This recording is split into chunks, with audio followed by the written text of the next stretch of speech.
Can I start in the traditional manner with any team news, please? The Barnsley got a reserve. Well, a few of the players played in a reserve game in the week and come through that, which is good. So Barnsley's completed 90 minutes, which is good, and that's pleasing. Charlie Taylor, Johan, making good progress. Trained today, but unlikely to figure at the weekend. And Vids is just behind them, but making good progress. So them three are getting closer, and certainly Charlie and Johan are getting a lot closer. Oh, that's good. With Vouch, a bit of a scare against Liverpool, came off on the back of his knee, I think. Any news on him? Yeah, we're expecting him to be okay. He's trained just a light training session today, but incredibly professional person that he is. I think he'll be fine. Yeah, I was going to ask you about that. Obviously, you know his stats, but I've been doing a bit of research. Unlike me, I think in 3 games so far, more shots than any other Burnley player, 8, and more chances created, 3. I know you'll say that's his job, but it's not always that a player from abroad can come and fit into the Premier League so quickly, is it? Well, it's nice of you to answer for me to say that was his job. I thought there was a question in there. I would suggest that we brought him in for the reasons that we felt he could operate within the side and add to what the side does. Apart from not scoring, he has added to what the side does, and that's obvious. I don't think, look, we all look at the stats, but sometimes it's on the visual presence of a player as well, and I think visually his performances have been good. Excuse me. And then you add in the stats and you think, yeah, actually, that's a player who's very motivated to come in and make a difference. And so far, he's doing that. He just, needs a goal probably to continue all the good work that he's doing. Yeah, Nick Pope said earlier that watching him running about, putting in all that effort, really, showing that he's fighting for the team. That's inspiring. He thinks some of the other players to show that they can run about and fight for the team as well. I know they probably were doing that anyway, but Nick Pope said it's inspired some of the other players. Yeah, there's never been a lack of effort or commitment to the cause, but I think it does add to it when you bring a player in who's new to what you do and yet picks it up very quickly. And works very authentically within the group in the training programme that we have, but also in the performances. And I think that's pleasing for us, pleasing for him as an individual, but also pleasing for the other players, to get a player who's come in and hit the ground running with the culture, the environment which we have here, and is willing to take on the challenge. And I think that's been really obvious by his performances so far. And I believe he'll continue to adapt. He's a very bright fella, very professional fella, as I mentioned. And I think he'll continue to absorb what's around him and take on the challenge on his behalf and our behalf.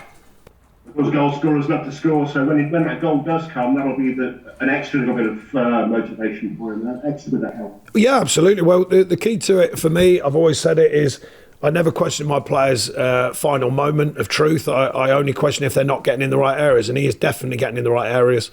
He's being effective. He's effective with possible assists. He's effective with creating his own chances and getting into situations that can help the team, provide him with a chance. So we want that to continue, and I'm absolutely sure that if that does continue and when it continues, he will get goals.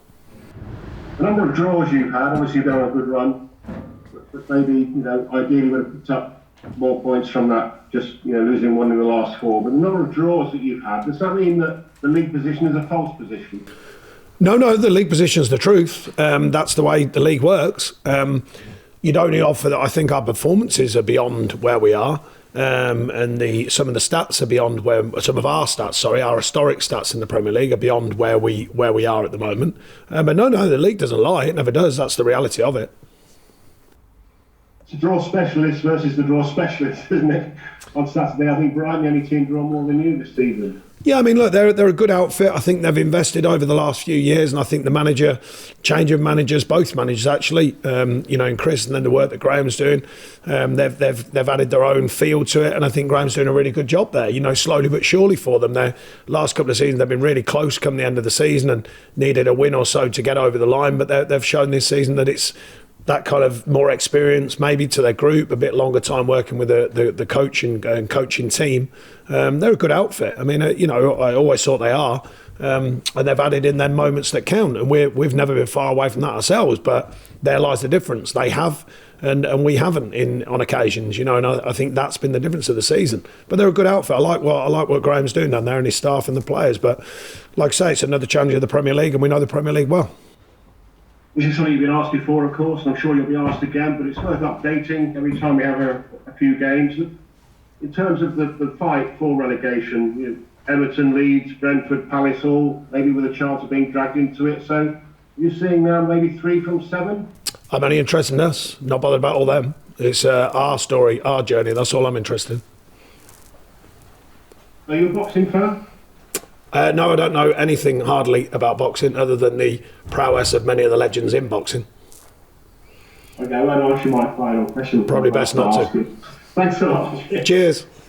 Thanks, Gary. Niv, PLP? Hi, Sean. Good afternoon. Hiya.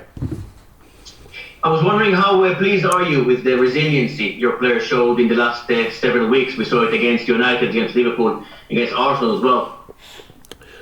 Yeah, look, I've not been displeased for the whole season with many of our performances, but you know, we keep going round in circles because you've got to find wins, and that's what we haven't done. The actual performance level, the mentality to take on these teams has been clear by the performances, not always, but often this season. Certainly second half against Man United and definitely against Liverpool. I mean, I thought actually that's, considering we have beat them on a couple of occasions and drawn with them on a couple, then I think that's probably our strongest performance against the Liverpool side actually.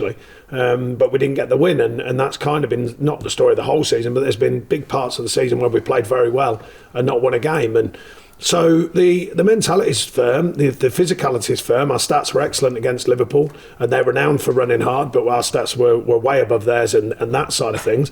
So there's no lack of effort or intent. It's the lack of moments of truth, and you know, it's hard for me as manager because I've had to say this so many times, but I know the stats, I know the facts, I know what my eyes are telling me, I know what my staff are telling me. I get outsiders to come and look at us, and the feedback is virtually the same. There's been some dips in the season, we know that, but that's likely for a team like us and many other teams.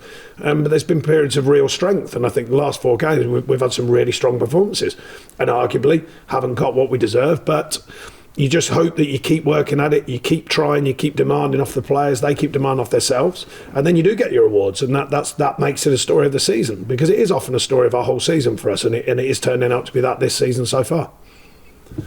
In terms of your opposition this weekend, Brighton, what did you make of their performances so far this season and where they are at the table at the moment?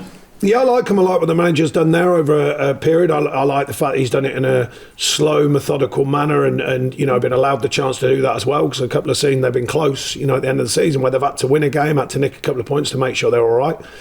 He speaks very well. I think he's very grounded. It seems to me whenever I meet him, got a lot of respect for him, and I think he's learning what it is in the Premier League, and his team are somewhat as well, and they have. You know, they have got on the right side of the margins, which we haven't so far this season at the right times. And I think in certain games they have. And I think that's paid them back to where they are now. Thank you. Thank you. Tanjul. Hello. Beardy. How are you? Good. More of an existential question. That is actually what I want to ask about, though, because is it difficult, these kind of nearly situations, where you feel like you're almost there and you've got the stats to back you up? In some ways, because of the way the human brain is, do you kind of torment yourself more? Is it more psychological difficult when you're in that situation than if you were just really struggling?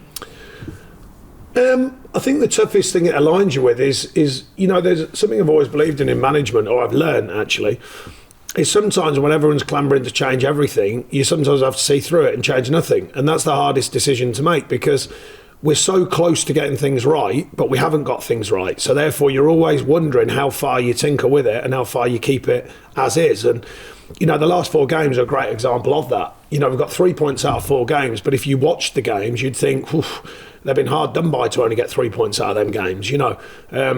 So I think that's one of the biggest challenges of management, is when you do start changing and tinkering, and when you don't. Sometimes you stick with what you're doing because it will pay you back, and that's sometimes the challenge of it. Then you add in as you started with, the stats and the feel and the feedback, and you've still got to sometimes see through all that and not change too much. So that's part of the challenge, and part, I suppose, of the skill of being a manager. You know, when's right to change, for what reason, and when's right to stick with what you believe is working, other than the change in results, and that will come if you're doing things right. So anyway, that's the debate with my staff, less so with the players, but certainly with the staff, the ongoing debate of what shall we change for what reason, or do we need to stick with what we really believe in and just shown to show itself well for us over these years. Do you think that earlier in your management or coaching career, you might have changed something? You might have kind of bowed to that, not necessarily pressure, but that feeling of needing to change something, even though what you see perhaps says otherwise? We've changed many times here. It's just that it's an easier story for people to just say that we don't. So I've never fought against it. I've let them say whatever they wish to say because everyone has their opinion. Stevie Defoe was with us for a week last week, and he was properly like, wow, because he was a player. Players don't understand the amount that goes in, the amount of chat, the amount of feedback from the staff, the amount of process, the amount of decision making, the amount of different ways of looking at the team, who can play here, who can play there, different ways of operating.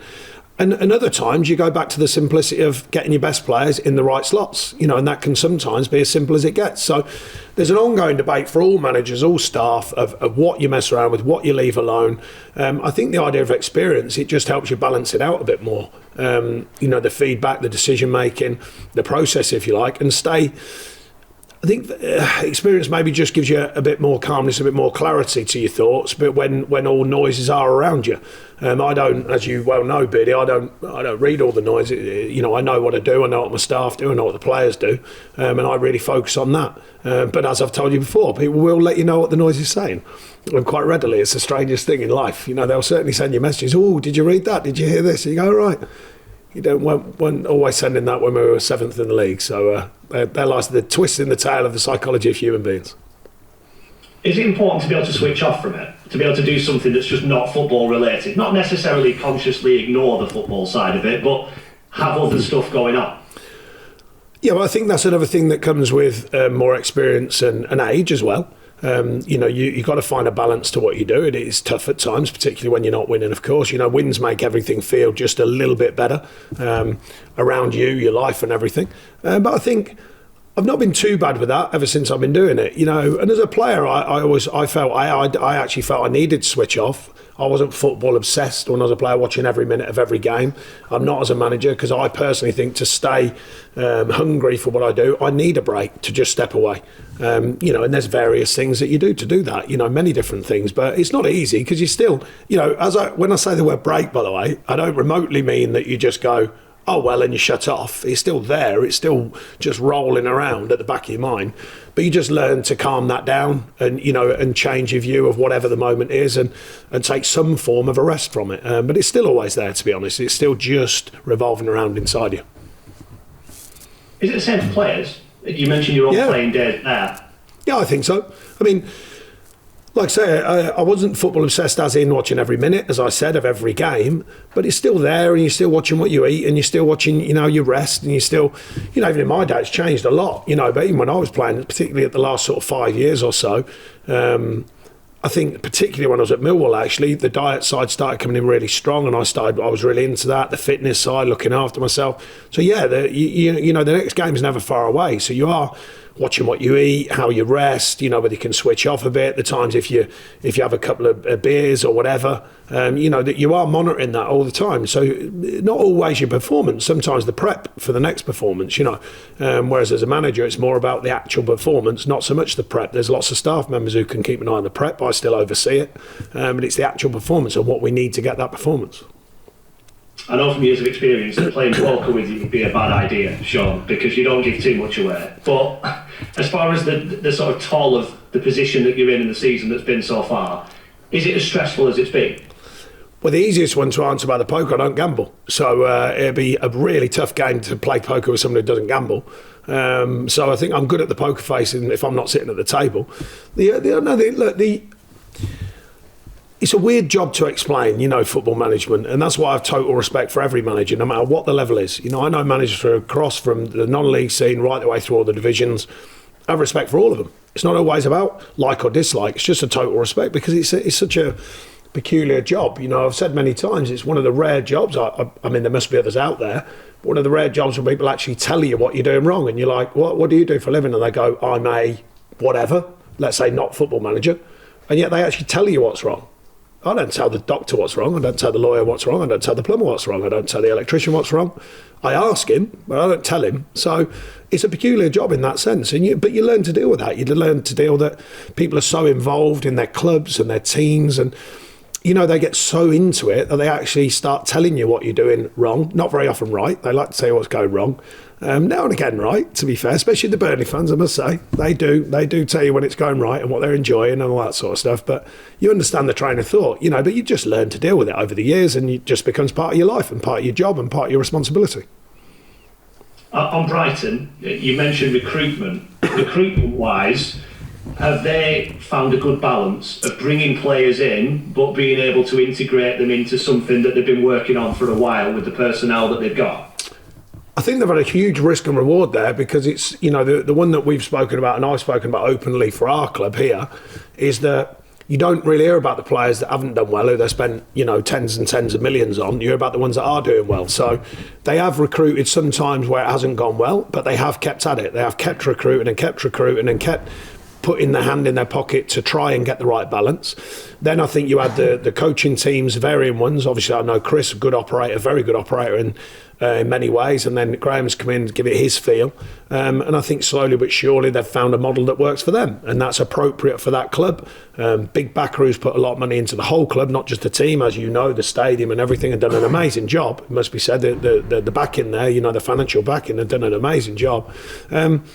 Back to the moment in time, I like the manager. I don't know him that well, but whenever I speak to him, he's always very open. I think he's incredibly honest and balanced about his view of a game and players and situations. Not an easy business to be like that in. And he gets a lot of accolades for good reason at times, but it's rare. I haven't seen him coming out too much sort of blending his own self into them accolades. I think people talk for him, and I think he's pretty balanced in his views about his team and about what he wants, and I respect that. It's not easy to do that when you get a lot of good news come your way, to stay level about it and to keep your team operating and keep himself operating. So I've got a lot of respect for that. Is this Premier League season proving more than ever, Sean, that you've got to spend, and as you said, sometimes those deals aren't successful, but you've got to keep spending to stay competitive? We've probably, the challenge that we've had is playing catch up. I think I felt that I expressed a clear view 3 or 4 seasons ago that we needed to invest heavily one summer, and we didn't. The decision was made not to. So then we were kind of just drip feeding in, and then the sale of the club came, and then there's been a bit more available, but obviously balanced out with the sales of Ben Gibson and a couple of younger players. And then obviously Woody, for different reasons, with the clause in his contract, put some of that money back in, but the balance looks healthy. But that's the way this club is. It was and it is now, but with a bit of a more open mindset, I think that's fair to say, with the type of players we're now looking at and some of the finance available. So you've got to remember, when I talk about this, it's appropriate for this football club. Because this football club, when I got here, was millions of pounds in debt, and we were selling players like Charlie Austin and cutting everything. Well, we don't have to do that anymore. So there's a massive shift. And when you think of the money that's been put into the structure of the club, the training ground and everything, there's a bigger story to all what's going on now.